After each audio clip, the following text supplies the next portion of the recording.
tried to write. I have neither much experience nor much perseverance in the writing of stories. I am thinking exclusively of ghost stories, for I never cared to try any other kind. And it has amused me sometimes to think of the stories which have crossed my mind from time to time and never materialized properly. Never properly, for some of them I have actually written down, and they repose in the drawer somewhere. To borrow Sir Walter Scott's most frequent quotation, "Look on them again, I dare not. They were not good enough." Yet some of them had ideas in them which refused to blossom in the surroundings I had devised for them, but perhaps came up in other forms in stories that did get as far as print.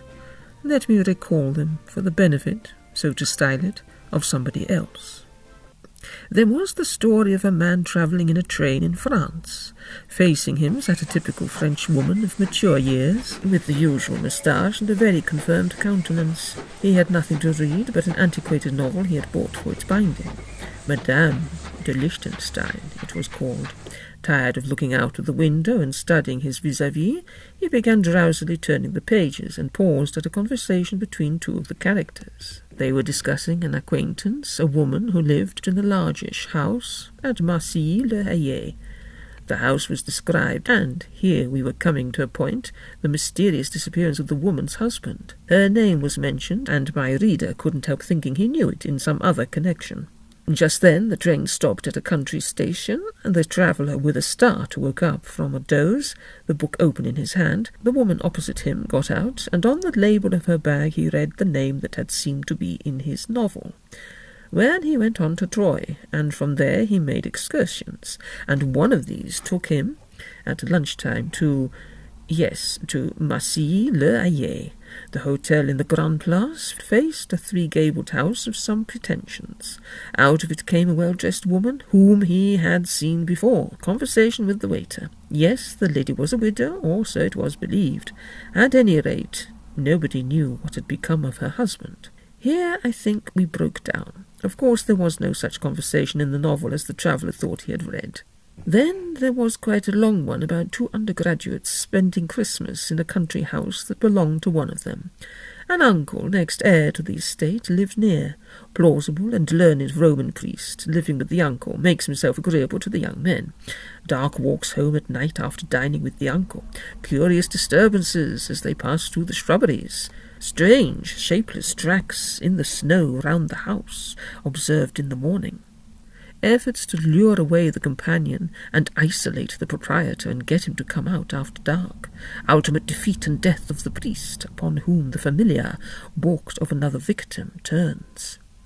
Also the story of two students of King's College, Cambridge, in the 16th century, who were, in fact, expelled thence for magical practices, and their nocturnal expedition to a witch at Fenstanton, and of how, at the turning to Loleth, on the Huntington Road, they met a company leading an unwilling figure whom they seemed to know, and of how, on arriving at Fenstanton, they learned of the witch's death and of what they saw seated upon her newly dug grave. These were some of the tales which got as far as the stage of being written down, at least in part. There were others that flitted across the mind from time to time, but never really took shape. The man, for instance, naturally a man with something on his mind, who was sitting in his study one evening, was startled by a slight sound, turned hastily, and saw a certain dead face looking out from between the window curtains. A dead face, but with living eyes. He made a dash at the curtains and tore them apart. A pasteboard mask fell to the floor. But there was no one there, and the eyes of the mask were but eye-holes. What was to be done about that? There is the touch on the shoulder that comes when you are walking quickly homewards in the dark hours, full of anticipation of the warm room and bright fire, and when you pull up, startled, what face, or no face, do you see?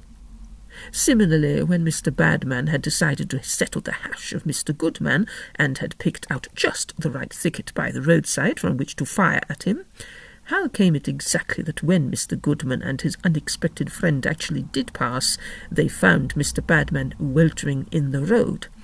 He was able to tell them something of what he had found waiting for him, even beckoning to him in the thicket, enough to prevent them from looking into it themselves. There are possibilities here, but the labour of constructing the proper setting has been beyond me. There may be possibilities, too, in the Christmas cracker, if the right people pull it, and if the motto which they find inside has the right message on it. They will probably leave the party early, pleading indisposition, but very likely a previous engagement of long standing would be the more truthful excuse. In parenthesis, many common objects may be made the vehicles of retribution, and where retribution is not called for, of malice. Be careful how you handle the packet you pick up in the carriage drive, particularly if it contains nail parings and hair. Do not, in any case, bring it into the house. It may not be alone. ... Dots are believed by many writers of our day to be a good substitute for effective writing. They are certainly an easy one. Let us have a few more. ...